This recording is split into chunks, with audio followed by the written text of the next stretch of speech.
ਬਿਸਮਿਲ੍ਲਾ ਜੀ। ਥੜਾ ਸਿਆਸਤ ਦੇ ਨਾਲ ਮੈਂ ਤੁਹਾਡਾ ਯਾਰ ਅਹਿਮਦ ਲਤੀਫ ਤੇ ਅੱਜ ਅਸੀਂ ਗੱਲਾਂ ਕਰਨੀਆਂ ਨੇ ਬੜੀਆਂ। ਮੈਂ ਸਮਝਦਾ ਕਿ ਬੜੀ ਅਜੀਬੋ-ਗਰੀਬ ਸੂਰਤ ਹਾਲ ਹੈਗੀ ਹੈ ਸਾਡੀ ਵਤਨ ਅਜ਼ੀਜ਼ ਦੀ। ਤੇ ਇਹਦੇ ਵਿੱਚ ਸਿਆਸਤ ਕਿੱਧਰ ਗਈ, ਥੜਾ ਸਿਆਸਤ ਕਿੱਧਰ ਗਈ, ਥੜਾ ਰਿਹਾ ਕਿ ਨਹੀਂ ਰਿਹਾ, ਲੋਕ ਹੈਣ ਕਿ ਨਹੀਂ ਹੈਣ, ਸਿਆਸਤਦਾਨ ਹੈਣ ਕਿ ਨਹੀਂ ਹੈਣ। ਤੇ ਸਾਡੇ ਨਾਲ ਅੱਜ ਉਹ ਬੰਦਾ ਮੌਜੂਦ ਹੈ ਜਿਹੜਾ ਜਿਹਨੂੰ ਕਹਿੰਦੇ ਜ਼ਮੀਨ ਦੀ ਸਿਆਸਤ ਕਰਨ ਵਾਲਾ। ਨੈਸ਼ਨਲ ਪਾਰਟੀ बड़ी वड्डी पार्टी, बजिंजो साहब की पार्टी, आसल बजिंजो साहब की पार्टी, और क्या लोग सन जेड़े जमीन नाल लोकां नाल लुकाई नाल प्यार करने वाले लोग। तो वो थोड़े जे रह गए। ये भी पूछांगा कि ये लैफ्ट की सियासत गई किधर है। तो फिर क्या हुण असी कह सकते हैं कि सियासतदान है, अगर नहीं है तो कित्थे गए, कौन लै गया। उंजी तो नहीं लै गया जो तुहाडे वोट कोई लै गया सी। हाँ जी, साडे नाल कौन ने? अयूब मलिक साहब ने, नैशनल पार्टी दे पंजाब दे सारा कुछ है ने। तो की करते ने, की करना चाहते ने, होंदा की है पिया। तो इलैक्शन किधरे 6 महीने बाद तो नहीं होने? जरा दसो। अच्छा, चंगे सवाल तुसीं कीते ने। पहला सवाल जो तुहाडा है कि ये लैफ्ट की सियासत का की बनया की गया, ये तो मैं ख्याल थोड़ा जिहा तजिया सानूं करना चाहिए पाकिस्तान का तारीखी हवाले नाल जी। पाकिस्तान जो बनया उस तो पहले ही नेहरू को किसी ने पूछा सी, और BBC दे तो इंटरव्यू है नेहरू का, कि तू तो प्रोग्रेसिव बंदा सी, तू क्यों हिंदुस्तान में तकसीम कर लिया। आहा, तो उन्हें कहा कि मैं इस ते बहुत सोचा, लेकिन साडा असल काम जिहड़ा सी हिंदुस्तान बनने तो बाद जो अंग्रेज चले जाएंगे, ये सी कि असी इत्थों जागीरदारी खत्म करनी। वाह। और जागीरदारी खत्म करने वास्ते मुस्लिम लीग बिल्कुल तैयार नहीं सी। उन्हें कहा कि मैंने वो कड़वा घुट सिर्फ इस वास्ते पीना पिया कि मैं कि सारे जो आदर्श ने आने वाले मुल्क च वो असीं पूरे किए।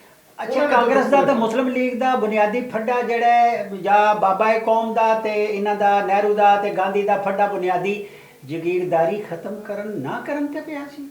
देखो गल ये है कि उस वक्त तुसीं देखो कि जो सैदी के इलैक्शन होने उत्थे पंजाब च कौन जितया?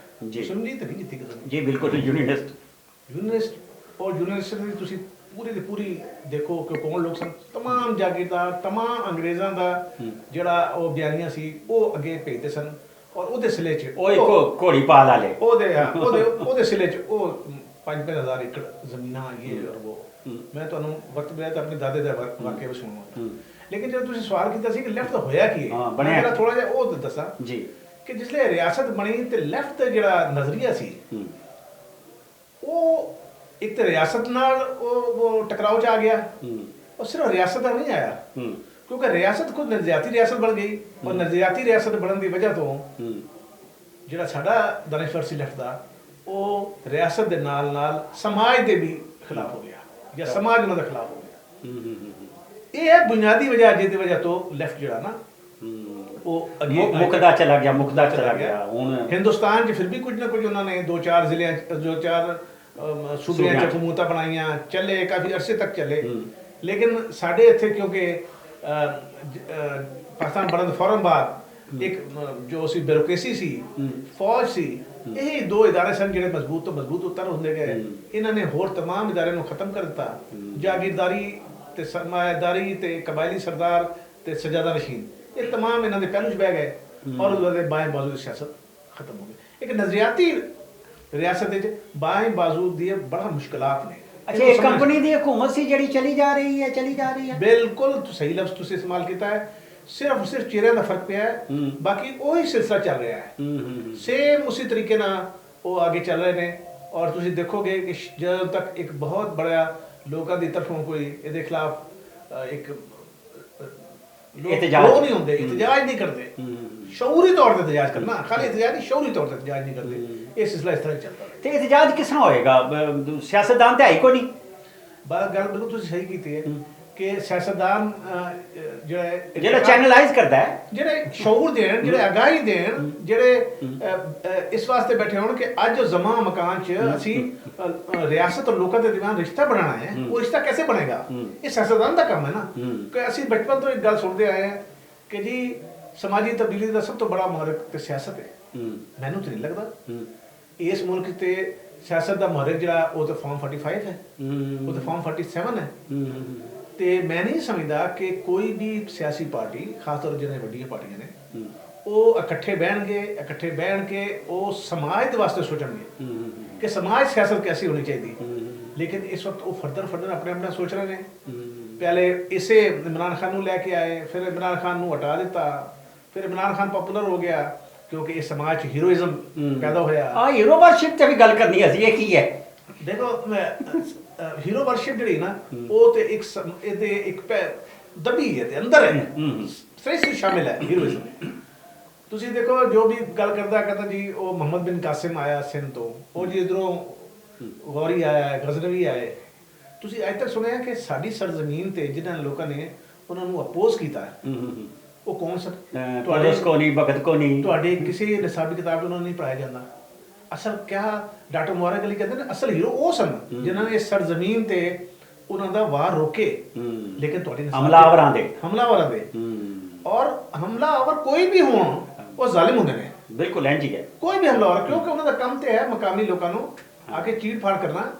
ਉਹ ਇੱਕ ਹਮਲਾਵਰ ਦੇ ਬਾਰੇ ਮੈਂ ਨਾਂ ਨਹੀਂ ਲੈਂਦਾ, ਉਹਦੇ ਬਾਰੇ ਪੰਜਾਬੀ ਕਹਿੰਦੇ ਸਨ ਕਿ ਖਾਦਾ ਪੀਤਾ ਸ਼ਾਇਦ ਆ, ਬਾਕੀ ਉਹਦੇ ਬਾਕੀ ਅਹਿਮਦ ਸ਼ਾਇਦ ਤਾਂ ਬਿਲਕੁਲ ਇਸੇ ਤਰ੍ਹਾਂ ਉਹ ਜਿਹੜਾ ਨਾ ਉਹ ਸਿਆਸਤ ਉਹ ਅਸੀਂ ਜਿਹੜੀ ਗੱਲ ਕਰਨੇ ਆ ਪਏ ਵੀ ਹੀਰੋ ਵਰਸ਼ਿਪ ਦੀ, ਤੁਸੀਂ ਦੱਸਦੇ ਹੋ ਪਏ ਵੀ ਸਾਡੇ ਇਸ ਸਰਿਸ਼ਤ 'ਚ, ਸਾਡੇ ਲਹੂ ਵਿੱਚ, ਪਾਕਿਸਤਾਨ ਦੀ ਜ਼ਮੀਨ ਵਿੱਚ ਜਾਂ ਬਰੇ ਸਗੀਰ ਦੀ ਜ਼ਮੀਨ ਵਿੱਚ ਹੀਰੋ ਵਰਸ਼ਿਪ ਹੈਗੀ ਹੈ। ਤੇ ਇਹ ਹੀਰੋ ਵਰਸ਼ਿਪ ਜਿਹੜੀ ਹੈ ਕਦੋਂ ਕੱਢਾਂਗੇ? ਉੱਥੇ ਤਾਂ ਸਦੀਆਂ ਲੱਗੀਆਂ ਸਨ ਵੈਸਟ 'ਚ। ਯਾਰ ਬਹੁਤ ਅਹਿਮ ਸਵਾਲ ਹੈ। ਦੇਖੋ ਅਸੀਂ ਅਜੇ ਤੱਕ ਰੋਮਾਂਸ 'ਚ ਆ, ਅਸੀਂ ਜਨੂਨ 'ਚ ਆ। ਤੁਸੀਂ ਦੇਖੋ ਕਿਸ ਤਰ੍ਹਾਂ ਇਮਰਾਨ ਖਾਨ ਨੇ 3.5 ਸਾਲ ਹਕੂਮਤ ਕੀਤੀ, ਕੁਝ ਨਹੀਂ ਕੀਤਾ। ਨਾ ਰਿਆਸਤ ਦਾ ਪਤਾ ਹੈ, ਨਾ ਸਮਾਜ ਦਾ ਪਤਾ ਹੈ, ਨਾ ਆਪਣਾ ਪਤਾ ਹੈ, ਨਾ ਸਮਾਜ ਦੇ ਲੋਕਾਂ ਦੇ ਦਰਮਿਆਨ ਕੋਈ ਰਿਸ਼ਤਾ ਬਣਾਉਣਾ ਚਾਹੁੰਦਾ ਹੈ। ਲੇਕਿਨ ਅੱਜ ਉਹ ਹੀਰੋ ਬਣ ਗਿਆ। ਇਹ ਹੀਰੋ ਕਲਟ ਜੋ ਬਣਨਾ ਹੁੰਦਾ ਕੀ ਹੈ, ਅਸੂਲ ਖਤਮ ਹੋ ਜਾਂਦੇ ਨੇ, ਕਾਨੂੰਨ ਖਤਮ ਹੋ ਜਾਂਦਾ ਹੈ, ਉਹ ਬੰਦੇ ਦਾ ਕਾਨੂੰਨ ਬਣ ਜਾਂਦਾ, ਉਹ ਬੰਦਾ ਜੋ ਕਹਿੰਦਾ ਉਹ ਕਾਨੂੰਨ ਹੋ ਜਾਂਦਾ ਹੈ। ਇਹ ਹੈ ਹੀਰੋ ਕਲਟ ਦੀ ਮੁਸੀਬਤ। ਤਾਂ ਹੀਰੋ ਕਲਟ ਨੂੰ ਖਤਮ ਹੋਣਾ ਚਾਹੀਦਾ ਹੈ। ਇਹ ਵਿਰਾਸਤੀ ਜਿਹੜੀਆਂ ਸਾਡੀਆਂ ਪਾਰਟੀਆਂ ਨੇ, ਇਹਨਾਂ ਨੂੰ ਵਿਰਾਸਤ ਖਤਮ ਹੋਣੀ ਚਾਹੀਦੀ। 99% ਸਾਡੀਆਂ ਜਿਹੜੀਆਂ ਪੋਲੀਟੀਕਲ ਪਾਰਟੀਆਂ ਨੇ ਉਹ ਵਿਰਾਸਤੀ ਪਾਰਟੀਆਂ ਨੇ। ਬਿਲਕੁਲ ਇੰਝ ਹੀ ਹੈ। ਤੁਸੀਂ ਦੱਸੋ ਉਹ ਵਿਰਾਸਤੀ ਪਾਰਟੀਆਂ 'ਚ ਕਿਸ ਤਰ੍ਹਾਂ ਸਿਆਸਤ ਇਰਤਕਾ ਪਜ਼ੀਰ ਹੋਏਗੀ? ਮੈਂ ਵੈਸਟ ਦੇ ਬਹੁਤ ਸਾਰੇ ਲੋਕ ਜਦੋਂ ਮੈਨੂੰ ਮਿਲਦੇ ਨੇ, ਜਦੋਂ ਉੱਥੇ ਐਮਐਨਏ ਬਣੇ, ਉਹਨਾਂ 'ਚ ਕੋਈ ਬੰਦਾ ਐਸਾ ਨਹੀਂ ਹੁੰਦਾ ਜਿਹੜਾ ਸਭ ਤੋਂ ਪਹਿਲੇ ਉਹ ਜਾ ਕੇ ਲੋਕਲ ਬਾਡੀ ਦਾ ਕੌਂਸਲਰ ਬਣਦਾ ਹੈ, ਉੱਥੋਂ ਜਾ ਕੇ ਫਿਰ ਉਹ ਸਿਆਸਤ ਸਿੱਖਦਾ ਹੈ, ਫਿਰ ਉਹਦੇ ਬਾਅਦ ਐਮਪੀਏ ਬਣਦਾ ਹੈ। ਇਹ ਜਿਹੜਾ ਸਾਦਿਕ ਖਾਨ ਹੈ, ਇਸ ਨੂੰ ਦੇਖੋ ਨਾ, ਇਹਦਾ ਪਿਓ ਜਿਹੜਾ ਸੀ ਇੱਕ ਡਰਾਈਵਰ ਸੀ ਨਾ, ਉੱਥੇ ਬੱਸ ਡਰਾਈਵਰ ਸੀ ਨਾ, ਇਹ ਉੱਥੇ ਕੌਂਸਲਰ ਬਣਿਆ।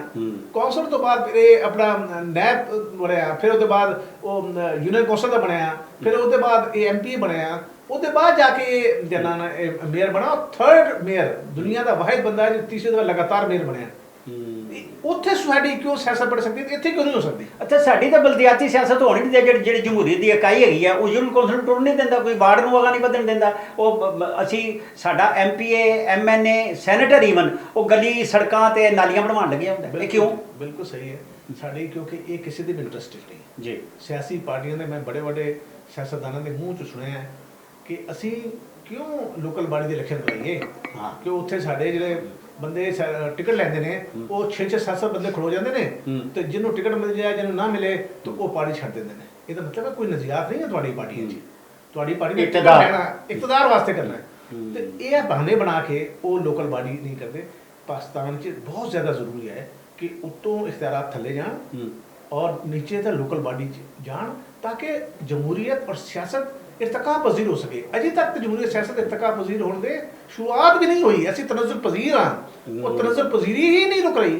तो तुसी अगे दी गल्लां किस तरह कर सकते हो? अच्छा मैनू दसो, इंडिया साडे नाल आज़ाद होया, फिर बांग्लादेश भी बन गया, साडे को वखरा हो गया, ਤੇ ਉਹਨਾਂ ਦੀ ਜਿਹੜੀ ਹੁਣ ਦੇਖਦੇ ਆ ਟਰਨਓਵਰ ਤੇ ਉਹਨਾਂ ਦਾ GDP ਤੇ ਉਹ ਸਾਰੀਆਂ ਚੀਜ਼ਾਂ ਜਿਹੜੀਆਂ ਸਾਡੇ ਤੋਂ ਬਿਹਤਰ ਤੇ ਉਹਨਾਂ ਆਉਂਦਿਆਂ ਹੀ ਇਸਤਮਾਲੀ ਅਰਾਜ਼ੀ ਬੰਗਾਲ 'ਚ ਹੋਈ ਸੀ ਨਾ, ਵੱਡਾ ਇਸਤਮਾਲ ਜਿਹੜਾ ਹੋਇਆ, ਉਸ ਤੋਂ ਬਾਅਦ ਫਿਰ ਕੁਝ ਵੀ ਨਹੀਂ ਹੋਇਆ। ਤੁਸੀਂ ਕੀ ਸਮਝਦੇ ਹੋ ਕਿ ਵੱਡੀਆਂ ਜ਼ਗੀਰਦਾਰੀਆਂ, ਗੈਰ ਹਾਜ਼ਰ ਜ਼ਮੀਨਦਾਰੀਆਂ, ਘੋੜੀ ਪਾਲ ਸਕੀਮ ਤੇ ਇਹ ਜਿਹੜਾ ਸਾਰਾ ਕੰਮ ਹੈ ਇਹ ਕਿਸ ਤਰ੍ਹਾਂ ਖਤਮ ਹੋਏਗਾ? ਜ਼ਾਤੀ ਮਲਕੀਤਾਂ ਕਿਸ ਤਰ੍ਹਾਂ ਮੁੱਕਣਗੀਆਂ? ਦੇਖੋ ਇਹ ਕਮ ਸੇ ਕਮ ਸਾਡੇ ਉਸ ਜਿਸ ਅਸੀਂ ਰਹਿ ਰਹੇ ਹਾਂ ਪਾਕਿਸਤਾਨ, ਇਹਦੇ ਤੇ ਹੁਣ ਮੁੱਕਣ ਨਹੀਂ ਲੱਗਾ, ਕਿਉਂਕਿ ਇਹ ਜਿਹੜੇ ਅਰਬਾਬ ਇਖਤਿਆਰ ਹਨ ਇਹ ਸਾਰੇ ਦਾ ਸਾਰਾ ਇਸ ਵੇਲੇ ਉਹਨਾਂ ਦਾ ਕੰਟਰੋਲ ਉਹਨਾਂ ਦੇ ਹੱਥ 'ਚ ਹੈ। ਠੀਕ। ਇੰਡੀਆ 'ਚ ਨਹਿਰੂ ਨੇ ਵਿਦ ਵਨ ਸਟ੍ਰੋਕ ਦਾ ਪੈਨ ਉਹਨੇ ਖਤਮ ਕਰ ਦਿੱਤਾ। ਠੀਕ ਤੇ ਉੱਥੇ ਕੇਜਰੀਵਾਲ ਲੀਡਰ ਬਣ ਗਿਆ। ਕੇਜਰੀਵਾਲ 3 ਸੂਬਿਆਂ 'ਚ ਹਕੂਮਤ ਬਣ ਗਿਆ। ਇੱਕ ਐਸਾ ਬੰਦਾ ਜਿਹੜਾ ਕਿ ਗਵਰਨਮੈਂਟ ਦਾ ਮੁਲਾਜ਼ਮ ਸੀ, ਹੈੱਡ ਕਲਰਕ ਸੀ, ਉਹ ਰਿਟਾਇਰ ਹੋ ਕੇ ਉਹ 3 ਉੱਥੇ ਦਾ ਉਹ ਬਣ ਗਿਆ। ਪਰ ਉਹ ਕਹਿੰਦਾ ਮੈਂ ਅਗਲੀ ਦਫਾ ਗੁਜਰਾਤ 'ਚ ਆ ਕੇ ਇਹਨੂੰ ਹਰਾਵਾਂਗਾ। ਨਹੀਂ, ਉਹ ਬਣਿਆ ਹੈ ਜਾਂ ਉਹ ਪਪੂਲਰਿਜ਼ਮ ਲੈ ਕੇ ਤੁਰਿਆ, ਜਿਸ ਤਰ੍ਹਾਂ ਉਹ ਹੰਗਰ ਸਟ੍ਰਾਈਕ ਕਰਨ ਵਾਲੇ ਬਾਬੇ ਤੇ ਇਹ ਤੇ ਉਹ ਇਹ ਉਹਨਾਂ ਦੇ ਨਾਲ ਹੀ ਚੱਲਿਆ, ਉੱਥੋਂ ਹੀ ਲੀਡਰ ਬਣਿਆ। ਹਾਂ, ਉਹਨਾਂ ਦੇ ਨਾਲ ਸੀ, ਉਹਨਾਂ ਨਾਲ ਚੱਲੇ ਕੇ ਹੁਣ ਇਹ ਵਰਕਿੰਗ ਕਲਾਸ ਦੀ ਉਹ ਕਰ ਰਿਹਾ। ਯਕੀਨ ਮੰਨੋ ਕਿ ਪੂਰੀ ਦਿੱਲੀ 'ਚ ਇਹਨੇ ਜਨਾਬ ਹਰ ਚੀਜ਼ ਮੁਫਤ ਕਰ ਦਿੱਤੀ। ਬਿਜਲੀ 300 ਯੂਨਿਟ ਤੱਕ ਮੁਫਤ ਕਰ ਦਿੱਤੀ। ਆਸਤਾ ਤਾਂ ਸਾਰੀ ਮੁਫਤ ਕਰ ਦਿੱਤੀ। ਵਾਹ, ਇਹ ਕੀ ਹੈ? ਅਸੀਂ ਕਿਉਂ ਨਹੀਂ ਕੇਜਰੀਵਾਲ ਪੈਦਾ ਹੁੰਦਾ? ਸਾਡਾ ਕੇਜਰੀਵਾਲ ਕਦੋਂ ਪੈਦਾ ਹੋਏਗਾ? ਸਾਡਾ ਸਾਦਿਕ ਖਾਨ ਕਦੋਂ ਪੈਦਾ ਹੋਏਗਾ? ਇੱਥੇ ਨਾ ਕੇਜਰੀਵਾਲ ਪੈਦਾ ਹੋਣਾ ਹੈ ਨਾ ਸਾਦਿਕ ਖਾਨ ਪੈਦਾ ਹੋਣਾ ਹੈ। ਔਰ ਉਹਦੀ ਬੁਨਿਆਦੀ ਵਜ੍ਹਾ ਤਾਂ ਉੱਥੇ ਹੋ ਗਈ ਜਦੋਂ ਅਸੀਂ ਜਾਗੀਰਦਾਰੀ ਨਹੀਂ ਖਤਮ ਕੀਤੀ। ਉਸ ਤੋਂ ਬਾਅਦ ਇਹ ਐਸਟੈਬਲਿਸ਼ਮੈਂਟ, ਇਹ ਬਿਊਰੋਕ੍ਰੇਸੀ, ਇਹ ਜਾਗੀਰਦਾਰ, ਕਬਾਇਲੀ ਸਰਦਾਰ ਔਰ ਫਿਰ ਸਜਾਦਾ ਨਸ਼ੀਨ, ਇਹਨਾਂ ਦਾ ਕੰਟਰੋਲ ਅਜੇ ਤੱਕ ਹੈ। ਮੈਂ ਤੁਹਾਨੂੰ ਇੱਕ ਛੋਟਾ ਜਿਹਾ ਵਾਕਿਆ ਸੁਣਾਵਾਂ ਜ਼ਾਤੀ, ਅਗਰ ਤੁਸੀਂ ਇਜਾਜ਼ਤ ਦਿਓ, ਕਿ ਮੇਰਾ ਦਾਦਾ ਜਿਹੜਾ ਸੀ ਇਹ ਟੈਕਸੀ ਡਰਾਈਵਰ ਸੀ ਇੰਡੀਆ 'ਚ, ਤੇ ਕਾਇਦੇ ਆਜ਼ਮ ਦਾ ਵੀ ਡਰਾਈਵਰ ਰਿਹਾ ਕੁਝ ਅਰਸਾ। ਤੇ ਉੱਥੋਂ ਕਿਉਂਕਿ ਬੜੇ ਮਿਹਨਤ ਕਰਦੇ ਸੀ ਤਾਂ ਫਿਰ ਆਸਤਾ ਆਸਤਾ ਟੈਕਸੀ ਦੇ ਮਾਲਕ ਬਣ ਗਏ। ਠੀਕ। ਉਹ ਇੱਥੇ ਛੁੱਟੀ ਆਇਆ, ਉੱਥੇ ਕਿਉਂਕਿ ਇਹ ਕਰਦੇ ਰਹਿੰਦੇ ਸਨ ਇਤਜਾਜ ਵਗੈਰਾ, ਉੱਥੇ ਜਾ ਕੇ ਇਤਜਾਜ ਵਗੈਰਾ ਸਿੱਖਿਆ। ਇੱਥੇ ਆਇਆ ਤੇ ਸੈਕੰਡ ਵਰਲਡ ਵਾਰ ਦੇ ਦੌਰਾਨ ਫੀਲਡ ਮਾਰਸ਼ਲ ਔਕਲਿੰਗ ਜੋ ਪੂਰੇ ਹਿੰਦੁਸਤਾਨ ਦਾ ਸੀ, ਉਹ ਤਲਾਗੰਜ ਸਾਡੇ ਉੱਥੇ ਆਇਆ ਤੇ ਉਹਨੇ ਟਮਨਾ ਨੂੰ 5000 ਏਕੜ ਜ਼ਮੀਨ ਦੇਣੀ ਸੀ ਕਿਉਂਕਿ ਉਹਨਾਂ ਨੇ ਫੌਜੀ ਬੰਦੇ ਭਰਤੀ ਕਰਾਏ ਸਨ। ਸਭ ਤੋਂ ਜ਼ਿਆਦਾ ਬੰਦੇ ਸਾਡੇ ਇਲਾਕੇ 'ਚ ਭਰਤੀ ਹੋਏ ਸਨ। ਇਹ 11 ਬੰਦੇ ਆਪਣੇ ਗ੍ਰਾਮ, ਇਹਨੂੰ ਜਦੋਂ ਪਤਾ ਲੱਗਾ, ਇਹ ਕਿਉਂਕਿ ਉੱਥੋਂ ਹਿੜਿਆ ਸੀ ਹੰਗਾਮੀ ਇਤਜਾਜ ਦਾ, ਉੱਥੇ ਲੈ ਕੇ ਉਹ 11 ਬੰਦੇ ਤੇ ਇੱਕ ਆਪ ਉਹ ਲੈ ਕੇ ਉੱਥੇ ਏਸੀ ਦੇ ਦਫ਼ਤਰ ਦੇ ਸਾਹਮਣੇ ਇਹਨੇ ਉੱਥੇ ਇਤਜਾਜ ਕਰ ਦਿੱਤਾ। ਉਹਦੇ ਖਿਲਾਫ ਮੁਜ਼ਾਹਰੇ ਕੀਤੇ। ਉਹ ਜਨਾਬ ਇਹ ਗ੍ਰਿਫਤਾਰ ਹੋ ਗਏ ਪਾਕਿਸਤਾਨ ਬਣੇ ਤੱਕ ਜੇਲ੍ਹ 'ਚ ਰਹੇ ਔਰ ਬਸਤਾਬੇ ਦੇ ਬਦਮਾਸ਼ ਹੋ ਗਏ। ਅੱਛਾ, ਟਮਣਾ ਦੀ ਸਿਆਸਤ ਚੰਗਾ ਹੋਇਆ ਤੁਸੀਂ ਇਹ ਚਕਵਾਲ ਦੀ ਗੱਲ ਕੀਤੀ, ਤੇ ਇਹ ਸਾਰਾ ਚਕਵਾਲ, ਅਟਕ, ਜੇਲਮ, ਇਹ ਸਾਰਾ ਏਰੀਆ ਜਿਹੜਾ ਹੈ ਇਹ ਜ਼ਾਹਿਰ ਹੈ ਬਾਜ਼ੂਏ ਸ਼ਮਸ਼ੀਰ ਜ਼ੰਗ ਔਰ ਸਾਰਾ ਸਿਲਸਿਲਾ, ਔਰ ਇਹਦੇ ਨਾਲ ਪੰਜਾਬੀ ਫੌਜ ਤੇ ਪੰਜਾਬੀ ਸਾਮਰਾਜ ਤੇ ਇਹ ਸਾਰੀਆਂ ਗੱਲਾਂ ਸਾਨੂੰ ਪੈਂਦੀ ਗਾਲ, ਤੇ ਕੰਮ ਕੋਈ ਹੋਰ ਕਰ ਜਾਂਦਾ ਤੇ ਸਾਰੇ ਪੰਜਾਬੀ ਨੂੰ ਪੈਂਦੀ ਗਾਲ, ਤੇ ਉਹ ਕਤਲ ਵੀ ਹੋ ਜਾਂਦਾ। ਤੇ ਮਾਂ ਰੰਗ ਵੀ ਇੱਥੇ ਆਈ ਸੀ, ਤੁਸੀਂ ਉੱਥੇ ਜਾ ਕੇ ਬੈਠੇ ਔਰ ਦੱਸਿਆ, ਮੈਂ ਵੀ ਕੀਤੀ, ਸਾਰਿਆਂ ਗੱਲ ਕੀਤੀ ਕਿ ਅਸੀਂ ਬੀਂਗੇ ਪੰਜਾਬੀ ਸਾਨੂੰ ਤਕਲੀਫ ਹੋਈ ਹੈ ਕਿ ਤੁਹਾਡੇ ਨਾਲ ਇਹ ਜ਼ਿਆਦਤੀ ਹੁੰਦੀ ਪਈ ਹੈ, ਪਹਿਲਾਂ ਵੀ ਜ਼ਿਆਦਤੀ ਹੁੰਦੀ ਹੈ। ਤੇ ਇਹਨੂੰ ਤੁਸੀਂ ਕਿਸ ਤਰ੍ਹਾਂ ਦੇਖਦੇ ਹੋ ਪਏ? ਤੇ ਇਹ ਜਿਹੜਾ ਸਿਲਸਿਲਾ ਹੈ ਉਹ ਬੀਬੀ ਆਈ ਫਿਰ ਟੁਰ ਗਈ, ਔਰ ਸਾਡਾ ਇਤਜਾਜ ਦੀ ਗੱਲ ਜਿਹੜੀ ਮਸਲਨ ਆਟੇ ਦੀ ਗੱਲ, ਬਿਜਲੀ ਦੀ ਗੱਲ, ਗੈਸ ਦੀ ਗੱਲ, ਇਹ ਇਤਜਾਜ ਡਿਜ਼ਾਈਨ ਨਹੀਂ ਹੁੰਦਾ, ਅੱਗੇ ਨਹੀਂ ਵੱਧਦਾ, ਟੁਰਦਾ ਕੋਨੀ, ਕੌਣ ਸਾਡਾ ਇਤਜਾਜ ਰੋਕ ਲੈਂਦਾ? ਦੇਖੋ, ਪਹਿਲੀ ਗੱਲ ਹੈ ਤੁਸੀਂ ਜਦੋਂ ਬਲੋਚਿਸਤਾਨ ਦੀ ਗੱਲ ਕੀਤੀ ਹੈ, ਇਹ ਬਹੁਤ ਅਹਿਮ ਗੱਲ ਹੈ ਔਰ ਅੱਜ ਦੀ ਸਿਆਸਤ ਜਿਹੜੇ ਕਰਨ ਵਾਲੇ ਲੋਕ ਨੇ ਉਹਨਾਂ ਨੂੰ ਉਸ ਤੋਂ ਬਹੁਤ ਗੌਰ ਨਾਲ ਸੋਚਣਾ ਪਏਗਾ। ਠੀਕ। ਦੇਖੋ, ਤੁਸੀਂ ਇਸ ਤੋਂ ਪਹਿਲੇ ਬੰਗਲਾਦੇਸ਼ ਬਣਾ ਚੁੱਕੇ ਹੋ ਔਰ ਤੁਸੀਂ ਉਹਦਾ ਹੱਲ ਸਿਆਸੀ ਤੌਰ ਤੇ ਨਹੀਂ ਕੀਤਾ, ਔਰ ਅੱਜ ਤੁਸੀਂ ਉਹੀ ਗਲਤੀ ਦੁਬਾਰਾ, ਔਰ ਸਿਆਸੀ ਗਲਤੀ ਹੈ ਬਹੁਤ ਵੱਡੀ ਸਾਡੀ, ਬਹੁਤ ਬੜੀ ਸਿਆਸੀ ਗਲਤੀ ਹੈ। ਔਰ ਤੁਸੀਂ ਹਮੂਦ ਰਹਿਮਾਨ ਕਮਿਸ਼ਨ ਦੀ ਰਿਪੋਰਟ ਵੀ ਅੱਜ ਤੱਕ ਲੋਕਾਂ ਦੇ ਸਾਹਮਣੇ ਨਹੀਂ ਆਈ, ਛੁਪ ਛੁਪਾ ਕੇ ਇੱਧਰ ਕੁਝ ਸਫੇ ਆ ਜਾਂਦੇ ਨੇ, ਅਜੋ ਵੀ ਨਹੀਂ ਆਈ। ਲੇਕਿਨ ਅਸਲ ਗੱਲ ਇਹ ਹੈ ਕਿ ਅਸੀਂ ਹਮੂਦ ਰਹਿਮਾਨ ਕਮਿਸ਼ਨ ਜਾਂ ਉੱਥੋਂ ਜਿਹੜੀ ਗਲਤੀਆਂ ਅਸੀਂ ਕੀਤੀਆਂ ਸਨ ਸਿਆਸੀ ਤੌਰ ਤੇ, ਸਬਕ ਸਿੱਖਿਆ, ਕੁਝ ਸਿੱਖਿਆ? ਬਿਲਕੁਲ ਹੀ ਸਿੱਖਿਆ। ਅਸੀਂ ਬਲੋਚਿਸਤਾਨ 'ਚ ਬਿਲਕੁਲ ਉਹੀ ਚੀਜ਼ਾਂ ਕਰ ਰਹੇ ਹਾਂ। ਦੇਖੇ, ਇੱਕ ਬਲੋਚਿਸਤਾਨ ਦੇ ਲੋਕ ਕੀ ਮੰਗਦੇ ਕੀ ਨੇ? ਉਹ ਇਹ ਮੰਗਦੇ ਨੇ ਕਿ ਸਾਨੂੰ ਵੀ ਇੱਕ ਰਿਲੇਸ਼ਨਸ਼ਿਪ ਦਿਓ ਆਪਣੇ ਨਾਲ, ਇਹ ਮੰਗਦੇ ਨੇ ਨਾ, ਨੌਕਰੀ ਮੰਗਦੇ ਨੇ ਨਾ, ਇਹ ਰਿਆਸਤ ਦਾ ਕੰਮ ਹੈ ਦੇਣਾ। ਬਿਲਕੁਲ। ਇਹ ਕੰਮ ਸਿਆਸਤਦਾਨਾਂ ਦੇ ਹਵਾਲੇ ਕਰਨਾ ਚਾਹੀਦਾ। ਉਹ ਬਹਿ ਕੇ ਇਹਨਾਂ ਨਾਲ ਮੁਜ਼ਾਕਰਾਤ ਕਰਨ ਅਲੱਗ ਪਸੰਦ ਨਾ, ਤੇ ਤਾਂ ਅਸੀਂ ਕਿਸੇ ਜਗ੍ਹਾ ਤੇ ਪਹੁੰਚ ਸਕਦੇ ਹਾਂ। ਹੁਣ ਇਹ ਜਿਹੜੇ ਔਰਤਾਂ ਆਈਆਂ ਸਨ, ਤੁਸੀਂ ਜ਼ਿਕਰ ਕੀਤਾ, ਉਸ ਤੋਂ ਪਹਿਲੇ ਵੀ ਔਰਤਾਂ ਦਾ ਇੱਕ ਮਾਰਚ ਹੋਇਆ ਸੀ, ਮੈਂ ਉੱਥੇ ਵੀ ਗਿਆ ਸੀ, ਮੈਂ ਉੱਥੇ ਤਕਰੀਰ ਵੀ ਕੀਤੀ ਸੀ। ਠੀਕ। ਉਹਨਾਂ ਨੇ ਬੜਾ ਇੱਕ ਅਹਿਮ ਸਵਾਲ ਮੇਰੇ ਤੋਂ ਕੀਤਾ ਸੀ। ਉਹਨਾਂ ਨੇ ਕਿਹਾ ਸੀ ਕਿ ਸਾਨੂੰ ਇਹ ਦੱਸੋ ਕਿ ਸਾਡੇ ਜਿਹੜਾ ਸ਼ੋਹਰ ਨੇ ਜਾਂ ਸਾਡੇ ਘਰ ਵਾਲੇ ਨੇ ਉਹ 20-20 ਸਾਲ ਤੋਂ ਗਾਇਬ ਨੇ, ਉਹ ਮਰ ਗਏ ਨੇ ਕਿ ਜ਼ਿੰਦਾ ਨੇ? ਚਲੋ ਇਹ ਦੱਸੋ। ਅਸੀਂ ਦੱਸੋ ਕਿ ਅਸੀਂ ਬੇਵਾ ਹਾਂ ਜਾਂ ਅਸੀਂ ਸ਼ਾਦੀशुदा ਹੈ ਕਿ ਅਸੀਂ ਹੋਰ ਸ਼ਾਦੀ ਕਰ ਸਕਦੇ ਹਾਂ? ਇਹ ਕਿੰਨਾ ਬੜਾ ਤਮਾਚਾ ਹੈ ਰਿਆਸਤ ਦੇ ਉੱਤੇ, ਕਿੰਨਾ ਬੜਾ ਤਮਾਚਾ ਹੈ। ਵੈਸੇ ਉਹ ਬੰਦੇ ਕਿੱਧਰ ਜਾਂਦੇ ਨੇ? ਐਵੇਂ ਸਵਾਲ ਆ ਗਿਆ ਵਿੱਚ, ਉਹ ਜਾਂਦੇ ਕਿੱਧਰ ਵੈਸੇ? ਇਤਨੇ ਲਾਪਤਾ ਕਿਸ ਤਰ੍ਹਾਂ ਹੋ ਜਾਂਦੇ ਨੇ? ਇਹ तमाम ਜਿਨ੍ਹਾਂ ਦੇ ਕੋਲ ਨੇ ਉਹਨਾਂ ਨੂੰ ਚਾਹੀਦਾ ਕਿ ਇਹਨਾਂ ਨੂੰ ਅਦਾਲਤਾਂ 'ਚ ਪੇਸ਼ ਕਰਨ। ਅਗਰ ਕਿਸੇ ਦਾ ਕੋਈ ਕਸੂਰ ਹੈ ਉੱਥੋਂ ਹਾਂ ਬਿਲਕੁਲ, ਜਿਹੜਾ ਤਰੀਕਾ ਹੈ ਜਿਹੜਾ ਪੂਰੀ ਦੁਨੀਆ 'ਚ ਹੋ ਰਿਹਾ, ਤੁਸੀਂ ਹਟਾ ਕੇ ਇਸ ਤਰ੍ਹਾਂ ਕਿਉਂ ਕਰ ਰਹੇ ਹੋ?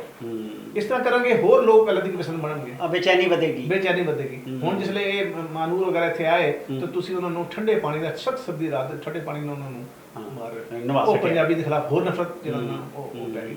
ਤੇ ਇਹ ਹੁਣ ਜ਼ਰੂਰੀ ਹੈ ਕਿ ਸਿਆਸੀ ਸ਼ਊਰ ਦਾ ਮੁਜ਼ਾਹਰਾ ਕੀਤਾ ਜਾਏ, ਅਸੀਂ ਆਪਣੇ ਪੁਰਾਣੀ ਗਲਤੀਆਂ ਤੋਂ ਲਰਨ ਕਰੀਏ ਤਾਂ ਕਿ ਆने वाला वक्त कुछ बेहतर होए। लगता नहीं है लेकिन ਅਸੀਂ ਇਹ ਆਵਾਜ਼ ਉਠਾਉਂਦੇ ਰਹਿਣਾ ਹੈ ਕਿਉਂਕਿ ਅਸੀਂ ਇੱਕ ਮਜ਼ਬੂਤ ਪਾਕਿਸਤਾਨ ਦੇ ਹਾਮੀ ਹਾਂ ਔਰ ਮਜ਼ਬੂਤ ਪਾਕਿਸਤਾਨ ਤਾਂ ਹੀ ਬਣ ਸਕਦਾ ਹੈ ਜਿਸ ਤਰ੍ਹਾਂ ਸਾਰੀਆਂ ਕੌਮਾਂ ਨੂੰ ਉਹਦੇ ਹਕੂਕ ਦਿੱਤੇ ਜਾਣ ਔਰ ਖਾਸ ਤੌਰ ਤੇ ਉਹਨਾਂ ਕੌਮਾਂ ਨੂੰ ਜਿਹੜੇ ਮਹਿਕੂਮ ਕੌਮਾਂ ਹਨ। ਔਰ ਅਸੀਂ ਸਮਝਦੇ ਹਾਂ ਕਿ ਬੰਗਾਲੀ ਔਰ ਬਲੋਚ ਮਹਿਕੂਮ ਕੌਮਾਂ ਸਨ ਔਰ ਹੈ ਬਲੋਚ ਹੁਣ ਵੀ ਹੈ।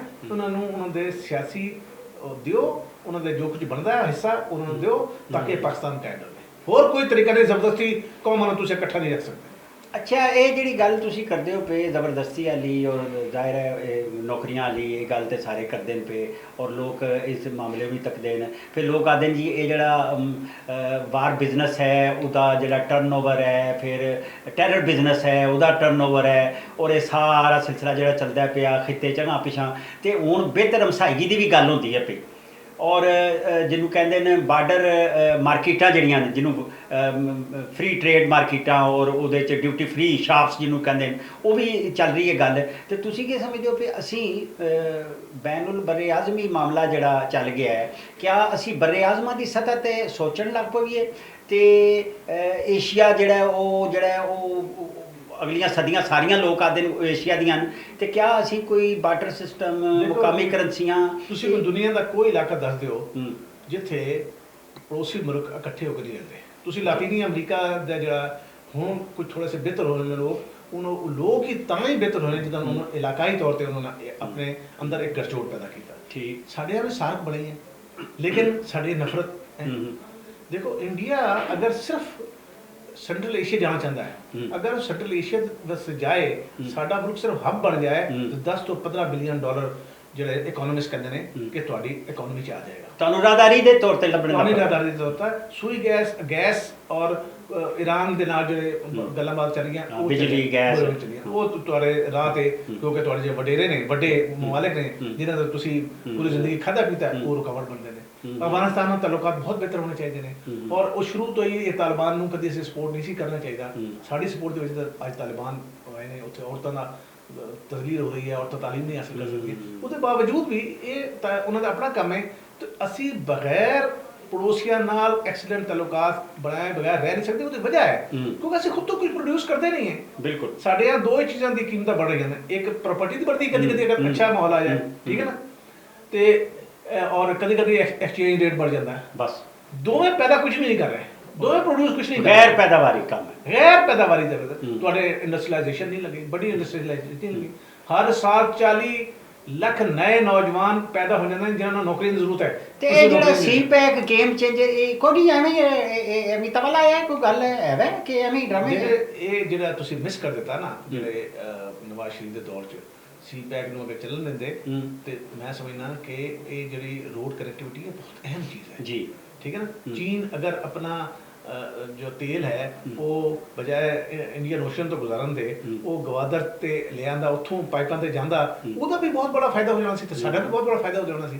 ਲੇਕਿਨ ਹੁਣ ਅਸੀਂ ਕੀ ਕਰੀਏ ਕਿ ਤੁਸੀਂ ਕਦੇ ਇਹਦੀ ਸੁਣਦੇ ਹੋ ਕਦੇ ਉਹਦੀ ਸੁਣਦੇ ਹੋ, ਤੁਹਾਡੀ ਆਪਣੀ ਤਾਂ ਕੋਈ ਹੈਸੀਅਤ ਨਹੀਂ ਹੈ, ਤੁਹਾਡੀ ਆਪਣੀ ਕੋਈ ਗੱਲ ਨਹੀਂ ਹੈ। ਇਸ ਲਈ ਸਾਡੀ ਜਿਹੜੀ ਫੋਰਨ ਪਾਲਿਸੀ ਹੈ ਸਾਡੇ ਆਪਣੇ ਸਮਾਜੀ ਮਸਾਇਲ ਦੇ ਗਿਰਦ ਉਹਨੂੰ ਬਣਨੀ ਚਾਹੀਦੀ ਹੈ। लेकिन ਅਸੀਂ ਕੀ ਕਰੀਏ, ਅਸੀਂ ਤੇ ਸਭ ਕੁਝ ਕਰਜ਼ ਲੈ ਕੇ ਕਰ ਰਹੇ ਹਾਂ। ਔਰ ਅਸ਼ਰਾਫੀਆ ਜਿਹੜਾ ਤੁਸੀਂ ਹੁਣ ਪੜਿਆ ਕਿ ਅਸ਼ਰਾਫੀਆ ਜਿਹੜਾ ਉਹਦੀ 10 ਤੋਂ 11 ਬਿਲੀਅਨ ਡਾਲਰ ਦੀ ਜਾਇਦਾਦਾਂ ਦੁਬਈ 'ਚ ਮਿਲ ਗਈਆਂ ਨੇ, ਗੱਲ ਕਰੋ, ਜਿਹੜੀਆਂ ਹੋਰ ਲੋਕਾਂ ਦੀਆਂ ਨੇ, ਕੰਪਨੀਆਂ ਦੇ ਨੇ, ਬੇਨਾਮੀਆਂ ਨੇ, ਸਰਮਾਇਆ ਛੋਟੇ ਸਰਮਾਇਆਦਾਰ ਦੇ, ਉਹ ਪਤਾ ਨਹੀਂ ਸਾਨੂੰ।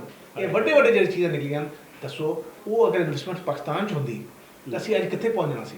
ਇਹਦਾ ਮਤਲਬ ਹੈ ਕਿ ਰਿਆਸਤ ਔਰ ਲੋਕਾਂ ਦੇ ਦਰਮਿਆਨ ਕੋਈ ਰਿਸ਼ਤਾ ਨਹੀਂ, ਸਿਰਫ ਉੱਤੇ ਦੇ ਲੋਕ ਨੇ ਜੋ 1% ਜਿਹੜੇ ਕਿ ਅਮੀਰ ਤੋਂ ਅਮੀਰ ਹੁੰਦੇ ਜਾਣਾ ਨੇ, ਬਾਕੀ 99% ਗਰੀਬ ਤੋਂ ਗਰੀਬ ਔਰ ਗਰੀਬਤਰ ਹੁੰਦੇ ਜਾਣਾ। ਔਰ ਇਹ ਸਿਲਸਿਲਾ ਹੋਰ ਤੇਜ਼ੀ ਨਾਲ ਚੱਲ ਰਿਹਾ। ਅੱਛਾ, ਆਪਣਾ ਬਲੋਚਿਸਤਾਨ ਦਾ ਮਾਸ ਖੋਲ੍ਹਿਆ ਸੀ ਅਸੀਂ, ਅੱਗੋਂ ਅਸੀਂ ਫਿਰ ਕਸ਼ਮੀਰ ਦਾ ਮਾਸ ਵੀ ਖੋਲ੍ਹਿਆ, ਆਪਣੇ ਕਸ਼ਮੀਰ ਦਾ, ਔਰ ਉਹ ਗਿਲਗਿਤ ਬਲਤਿਸਤਾਨ ਦਾ ਮਾਸ ਵੀ ਅੱਧਾ ਜਿਹਾ ਖੁੱਲ੍ਹਿਆ। ਤੇ ਇਹ ਮਾਸ ਖੁੱਲ੍ਹਣਗੇ ਤੇ ਇਹ ਬਣੇਗਾ ਕੀ? ਦੇਖੋ ਤੁਸੀਂ ਜਦੋਂ ਆਪਣੇ ਲੋਕਾਂ ਨੂੰ ਤੁਸੀਂ ਬੇਸਿਕ ਕਮਿਊਨਿਟੀਜ਼ ਨਹੀਂ ਦੇ ਸਕਦੇ ਹੋ ਤੇ ਦੂਸਰੇ ਵਿਚਾਰੇ ਜਿਹੜੇ ਨਾਲ ਤੁਹਾਡੇ ਕਸ਼ਮੀਰੀ ਜਾਂ ਗਿਲਗਿਤ ਉਹਨਾਂ ਨੂੰ ਕਿਸੇ ਤੱਕ ਦਿਓਗੇ। ਲੇਕਿਨ ਉਹਨਾਂ ਨੂੰ ਨਾਲ ਰੱਖਣਾ ਹੈ। ਇਹ ਹੁਣ ਪਾਕਿਸਤਾਨ ਬਣਿਆ, ਇਹ ਪਾਕਿਸਤਾਨ ਤਾਂ ਹੀ ਕਾਇਮ ਰਹਿ ਸਕਦਾ ਕਿ ਅਸੀਂ ਤਮਾਮ ਕੌਮਾਂ ਦਾ ਅਸੀਂ ਉਹਨਾਂ ਦੇ ਹੱਕ ਉਹਨਾਂ ਨੂੰ ਦਈਏ ਜਿਹੜਾ ਕਨਸਟੀਟਿਊਸ਼ਨ ਦਿੱਤਾ ਹੈ। तो कॉन्स्टिट्यूशन और सिविलियन सुपरमेसी आएगी ਤੇ ਤਾਂ ਹੀ ਇਹ ਪਾਕਿਸਤਾਨ ਕਾਇਮ ਰਹੇਗਾ, ਤਾਂ ਹੀ ਸਿਹਤ ਅੱਗੇ बढ़ ਸਕਦੀ ਹੈ, ਤਾਂ ਹੀ ਅਸੀਂ ਐਜ਼ ਏ ਪਾਕਿਸਤਾਨੀ ਆਪਣੇ ਆਪ ਤੇ ਫਖਰ ਕਰ ਸਕਦੇ ਹਾਂ। ਫਿਲਹਾਲ ਫਖਰ ਕਰਨ ਦੀ ਸਾਡੇ ਕੋਲ ਕੋਈ ਉਹ ਚੀਜ਼ ਨਹੀਂ ਹੈ। ਅੱਛਾ, ਜਿਸ ਤਰ੍ਹਾਂ ਦੀ ਸੂਰਤ ਹਾਲ ਅਸਾਂ ਤੱਕਨੇ ਆ ਸੋਸ਼ਲ ਮੀਡੀਆ ਤੇ ਪਤਾ ਲੱਗਦਾ ਵੀ ਪਤਾ ਨਹੀਂ ਲੋਕ ਦਿਨ ਪੇ ਗਿਣਦੇ ਨੇ ਮੁੱਕਣ ਲੱਗਾ ਕੰਮ। ਕੋਈ ਆਦਾ ਨਹੀਂ ਜੀ ਮੁੱਕਣਾ ਨਹੀਂ, ਕੋਈ ਆਦਾ ਜੀ ਅਦਲੀਆ ਕੀ ਕਰਦੀ ਹੈ ਪਈ, ਬਾਕੀ ਲੋਕ ਕੀ ਕਰਦੇ ਨੇ ਪਏ, ਕੋਈ ਆਦਾ ਜੀ ਨਹੀਂ ਜੀ ਇਹ ਜਿਸ ਤਰ੍ਹਾਂ ਲੁੱਟਮਾਰ ਚੱਲਦੀ ਹੈ ਪਈ ਪਤਾ ਹੀ ਨਹੀਂ ਲੱਗਦਾ ਕਿ ਹਰ ਬੰਦੇ ਨੂੰ ਪਤਾ ਲੱਗਿਆ ਕਿ 6 ਮਹੀਨੇ ਹਨ। ਤੇ ਤੁਸੀਂ ਕੀ ਤੱਕਦੇ ਹੋ ਇੱਕ ਸਾਹਿਬ ਕੋਈ ਕਿਸੇ ਨੇ ਪੁੱਛਿਆ ਸੀ ਕਿ ਤੁਹਾਨੂੰ ਕੀ ਲੱਗਦਾ ਹੈ ਕਿੰਨੇ ਕਿ ਦਿਨ ਪਾਕਿਸਤਾਨ ਚੱਲੇਗਾ, ਇਦਾਂ ਹੀ ਕਿਸੇ ਕਿਤੇ ਦਿਨ ਚੱਲੇਗਾ? ਉਹਨਾਂ ਨੇ ਕਿਹਾ ਮੈਨੂੰ ਤਾਂ ਲੱਗਦਾ ਇਦਾਂ ਹੀ ਚੱਲੇਗਾ। ਅੱਛਾ, ਇਹ ਇਦਾਂ ਹੀ ਚੱਲਣਾ ਹੈ। और जब तक सियासी शऊर आवाम च नहीं आए, जब तो हीरोइज्म का कल्ट खत्म नहीं होएगा, जब तक सियासत पाकिस्तान विच तब्दीली दे महरक नहीं बनती, असी अगे नहीं बढ़ सकते। इस वास्ते जरूरी है कि जो सियासतदान हैं वो रिस्पोंसिबल हों, वो शऊर रखते हों, वो अज दी कंडीशन के मुताबिक अपनी आइडियालॉजी तरतीब देन ताकि असी तब्दीली ले आ सकीए। देखो ना इंडिया थोड़े नाल है, देखो ना वो GDP कितने पहुंची है, तो देखो ਉਹਦੇ ਜੀਡੀਪੀ ਟੈਸਟ ਜੀਡੀਪੀ ਰੇਸ਼ੀਓ 18 ਤੋਂ 21% ਬੰਗਲਾਦੇਸ਼ ਦੀ ਦੇਖ ਲਓ, ਬੰਗਲਾਦੇਸ਼ ਦੀ ਦੇਖ ਲਓ ਜੀ, ਅਫਗਾਨਿਸਤਾਨ ਦੀ ਕਰੰਸੀ ਦੇਖ ਲਓ, ਤੁਹਾਡਾ ਡਬਲ ਹੈ। ਤੁਸੀਂ ਦੱਸੋ ਜੰਗ ਜ਼ਦਾ ਅਫਗਾਨਿਸਤਾਨ, ਜੰਗ ਜ਼ਦਾ ਜਿੱਥੇ ਕਹਿੰਦੇ ਨੇ ਕਿ ਪੜ੍ਹੇ ਲਿਖੇ ਲੋਕ ਹੀ ਨਹੀਂ ਉਹਦੇ ਉੱਤੇ ਆਏ ਨੇ, ਉਹਦੇ ਪਤਾ ਕੀ ਨੇ ਉਹ ਕਿੱਥੇ ਪਹੁੰਚ ਗਏ ਲੋਕ ਨੇ, ਉਹ ਕਿੱਥੇ ਜਾ ਰਹੇ। ਹਾਂ, ਤੇ ਇਹ ਜਿਹੜੇ ਲੋਕ ਟੈਕਸ ਨਹੀਂ ਦਿੰਦੇ, ਹੁਣ ਤੁਸੀਂ ਜਿਹੜੇ ਵਿਚਾਰੇ ਮਜ਼ਦੂਰ ਕੰਮ ਕਰਦੇ ਨੇ, ਸਭ ਤੋਂ ਜ਼ਿਆਦਾ ਟੈਕਸ ਜਿਹੜਾ ਨਾ ਇਹ ਵਰਕਿੰਗ ਕਲਾਸ ਦਿੰਦਾ ਹੈ, या थोड़ा बहुत तुम सरमाएदारों को ले लेते हो।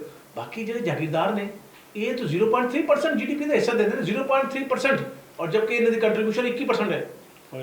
ठीक है, आम रिटेलर नहीं देता, ठीक है ना, वो आधा फंस जाऊंगा, हाँ मैं फंस जाऊंगा, मैं नहीं देता कि मैं 500 रुपए देने वास्ते तैयार नहीं है, कागजां च आ जाऊंगा।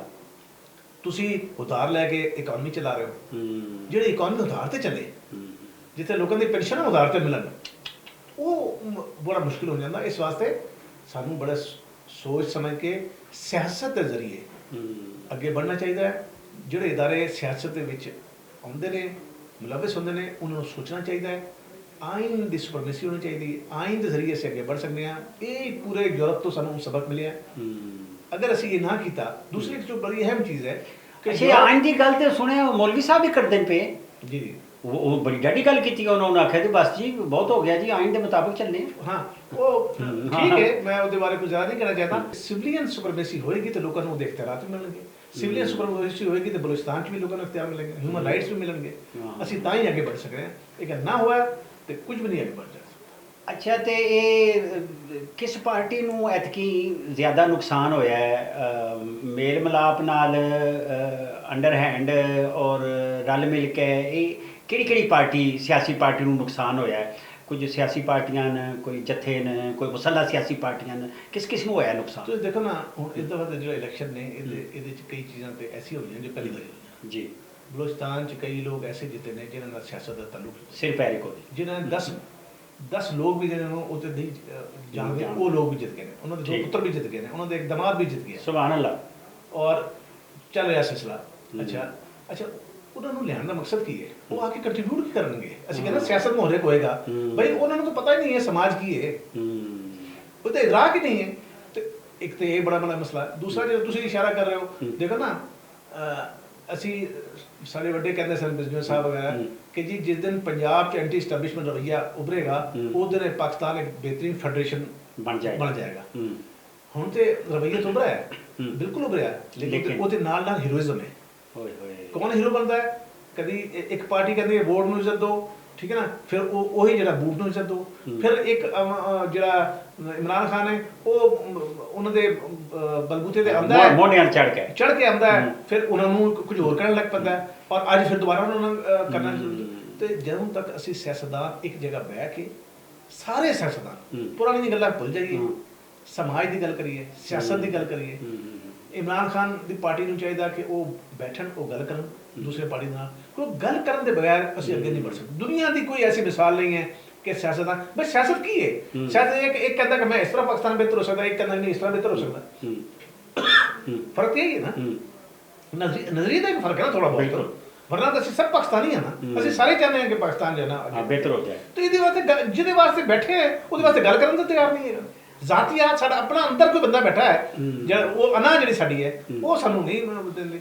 ਤੇ ਇਹ ਮੇਰਾ ਖਿਆਲ ਹੈ ਕਿ ਅਰਬਾਬ ਇਖਤਿਆਰ ਜਿਹੜੇ ਵੀ ਅਰਬਾਬ ਇਖਤਿਆਰ ਨੇ ਉਹ ਇਹਨਾਂ ਨੂੰ ਇਕੱਠੇ ਬਿਠਾਣ ਔਰ ਇਹ ਬਿਠਾ ਕੇ ਚਾਹੇ ਚੇਅਰਮੈਨ ਸੈਨੇਟ ਦੇ ਨਾਲ ਹੋਏ, ਉੱਥੇ ਕੌਮੀ ਅਸੈਂਬਲੀ ਦਾ ਸਪੀਕਰ ਵੀ ਬੈਠੇ, ਉਹ ਇਹਨਾਂ ਸਾਰਿਆਂ ਨੂੰ ਇਕੱਠੇ ਬਿਠਾ ਕੇ ਔਰ ਅਰਬਾਬ ਇਖਤਿਆਰ ਨੂੰ ਕਹਿ ਕੇ ਸਰ ਤੁਸੀਂ ਮਿਹਰਬਾਨੀ ਫਰਮਾਓ ਸਾਈਡ ਤੇ ਹੋ ਜਾਓ, ਅਸੀਂ ਕੋਈ ਅਨਕਨਸਟੀਟਿਊਸ਼ਨਲ ਕੰਮ ਕਰਾਂਗੇ ਵੀ ਨਹੀਂ ਔਰ ਕਰਨ ਵੀ ਨਹੀਂ ਦੇਵਾਂਗੇ ਤੇ ਤੁਸੀਂ ਦੇਖਦੇ ਰਹੋ, ਅਸੀਂ ਮਿਹਰਬਾਨੀ ਕਰਕੇ ਇਸ ਮੁਲਕ ਨੂੰ ਅੱਗੇ ਲਿਜਾਣਾ ਚਾਹੁੰਦੇ ਹਾਂ। ਅੱਛਾ, ਇਹਦੇ ਵਿੱਚ ਆਖਰ 'ਚ ਮੈਂ ਸਵਾਲ ਇੱਕ ਕਰਨਾ, ਇੱਕ ਤਾਂ ਸਾਰੀਆਂ ਜ਼ਮੀਨ ਦੀਆਂ ਪਾਰਟੀਆਂ ਜਿਹੜੀਆਂ ਨੈਸ਼ਨਲਿਸਟ ਪਾਰਟੀਆਂ ਜਿਹਨੂੰ ਕਹਿੰਦੇ ਉਹ ਮੁਕਾ ਦਿੱਤੀਆਂ, ਸਾਰੀਆਂ ਕੌਮੀ ਜ਼ੁਬਾਨਾਂ ਅਸੀਂ ਬਰਬਾਦ ਕਰ ਦਿੱਤੀਆਂ ਸਾਰੀਆਂ, ਤੇ ਐਜੂਕੇਸ਼ਨ ਦਾ ਜਿਹੜਾ ਅਸਾਂ ਬਜਟ ਰੱਖਿਆ ਹੈ, ਹੈਲਥ ਦਾ ਜਿਹੜਾ ਬਜਟ ਰੱਖਿਆ ਹੈ, ਹੈਲਥ ਐਜੂਕੇਸ਼ਨ ਬਿਜ਼ਨਸ ਹੋ ਗਈ ਹੈ, ਤੇ ਇਹ ਸਾਰੇ 'ਚ ਹੁੰਦਿਆਂ ਤੇ ਜ਼ਨਾਨੀਆਂ ਅੱਧੀ ਤੋਂ ਜ਼ਿਆਦਾ ਤਾਦਾਦ ਹੈ ਉਹ ਅਸੀਂ ਘਰ ਬਿਠਾਈਆਂ ਬਾਹਰ ਨਹੀਂ ਉਹਨਾਂ ਨੂੰ ਨਿਕਲਣ ਦਿੰਦੇ, ਇਸ ਵਿੱਚ ਅਸੀਂ ਕੀ ਕਰਾਂਗੇ? ਇਹ ਬਣੇਗਾ ਕਿ ਸਾਡੇ ਦੇਖੋ ਬੇਸਿਕ ਚੀਜ਼ ਹੈ ਕਿ ਯੂਰਪ ਨੇ ਇਸ ਮਸਾਇਲ ਦਾ ਹੱਲ ਕਿਸ ਤਰ੍ਹਾਂ ਕੀਤਾ।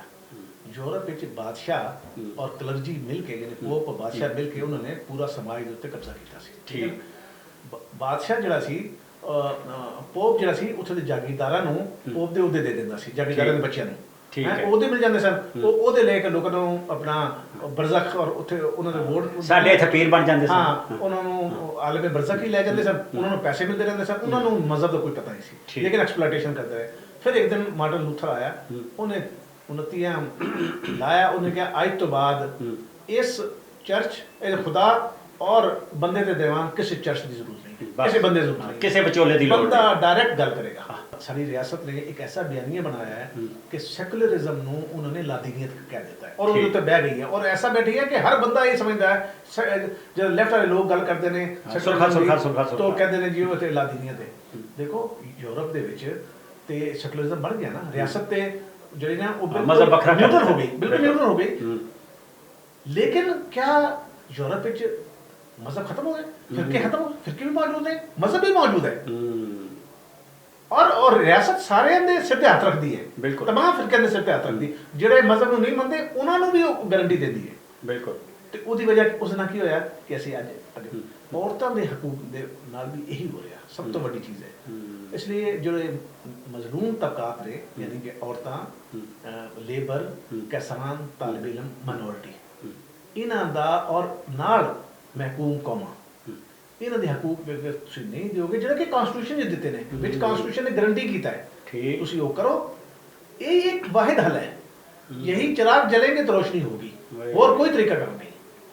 ਤੇ ਇਹਦਾ ਮਤਲਬ ਇਹ ਹੋਇਆ ਕਿ ਅਸੀਂ ਜਦੋਂ ਜਹਿਦ ਕੋ ਨਹੀਂ ਕਰਦੇ ਪਏ, ਅਸੀਂ ਗੱਲਾਂ ਲੱਗੇ ਆ ਕਰਨ ਤਬਦੀਲੀ ਲਿਆਉਣ ਵਾਸਤੇ, ਅਵਾਮੀ ਜਮਹੂਰੀ ਇਨਕਲਾਬ ਜਿਹਦੀ ਅਸੀਂ ਗੱਲ ਕਰਦੇ ਪਏ ਉਹਦੇ ਵਾਸਤੇ ਗੱਲ ਕੋਈ ਨਹੀਂ, ਤੇ ਇਹ ਸਾਰੇ ਦੇ ਸਾਰੇ ਖਾਨਾ ਸਾਜ਼ ਪਾਰਟੀਆਂ ਨੇ, ਅੱਬਾ ਜੀ ਫਿਰ ਚਾਚਾ ਜੀ ਫਿਰ ਬਹੂ ਬੇਗਮ ਫਿਰ ਇਹ, ਤੇ ਇਹ ਕਿਸ ਤਰ੍ਹਾਂ ਇਹ ਕੋਈ ਤਬਦੀਲ ਹੋਣ ਦੀ ਕੋਈ ਸੂਰਤ ਨਜ਼ਰ ਆਉਂਦੀ ਹੈ ਕਿ ਇੰਜ ਹੀ ਚੱਲੇਗਾ? ਆਮ ਜੋ ਬਾਸ਼ਊਰ ਸਿਆਸੀ ਕਾਰਕੁਨ ਹੈ ਉਹ ਤੇ ਇਹ ਜਿਹੜਾ ਨਾ ਹੁਣ ਜਿਹੜੇ ਇਲੈਕਸ਼ਨ ਹੋਏ ਨੇ, this is the worst election in the history of Pakistan, ਠੀਕ ਇਹ ਜਿਹੜਾ ਹੋਏ ਨੇ, ਤੇ ਉਹ ਤੇ ਸਮਝਦੇ ਹੈ ਕਿ ਸਿਆਸਤ ਦੇ ਜ਼ਰੀਏ ਅਸੀਂ ਤਬਦੀਲੀ ਲਿਆ ਕੇ ਇਸ ਤਨਜ਼ੁਲੀ ਨੂੰ ਅਸੀਂ ਨਹੀਂ ਰੋਕ ਸਕਦੇ, ਠੀਕ ਕਿਉਂਕਿ ਇਹ ਇੱਕ ਕਿਸੇ ਦੀ ਮਰਜ਼ੀ ਨਾਲ ਇਲੈਕਸ਼ਨ ਹੋ ਰਹੇ ਨੇ, ਉਹ ਚਾਹੁੰਦੇ ਉਹਨੂੰ ਜਿਤਾ ਦੇਣ, ਉਹ ਚਾਹੁੰਦੇ ਉਹਨੂੰ। ਤੁਸੀਂ ਇਸ ਇਲੈਕਸ਼ਨ ਦੇਖੋ ਨਾ, ਸਭ ਤੋਂ ਵੱਡਾ ਉਹਨਾਂ ਨੇ ਕੀਤਾ ਕਿ ਇੱਕ ਤੇ ਇਹ ਨਾ ਉਹ ਲੋਕਾਂ ਨੂੰ ਲਿਆ ਜਿਹਨਾਂ ਦਾ ਸਿਆਸਤ ਨਾਲ ਤਾਲੁਕ ਨਹੀਂ, ਉਹਦੇ ਨਾਲ ਨਾਲ ਉਹਨਾਂ ਨੇ ਨੈਸ਼ਨਲਿਸਟ ਪਾਰਟੀਆਂ ਜਿਹੜੀਆਂ ਸਨ ਸਾਰੀਆਂ ਨੂੰ ਇੱਕ ਉਦਮ ਕਰਤਾ। ਇਹ ਕਿਹਨੇ ਫੈਸਲਾ ਕੀਤਾ? ਇਹ ਕੌਣ ਨਹੀਂ ਬਈ ਫੈਸਲਾ ਕਰਨ ਵਾਲੇ,